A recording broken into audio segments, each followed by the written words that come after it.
Snaga ne dolazi kad ti je lako. Dolazi kada ustaneš, a ne moraš. Kada se boriš i kad niko ne vidi. Ljubav ne beži, ona ostaje i kad boli. I radiš, ne zato što ti se radi, nego zato što znaš da moraš.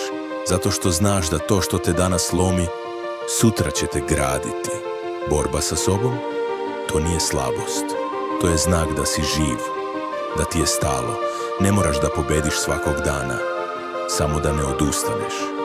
Jer i kad izgubiš bitku, i dalje si u ratu. I još dišeš, još ideš. A to znači jedno, nisi gotov.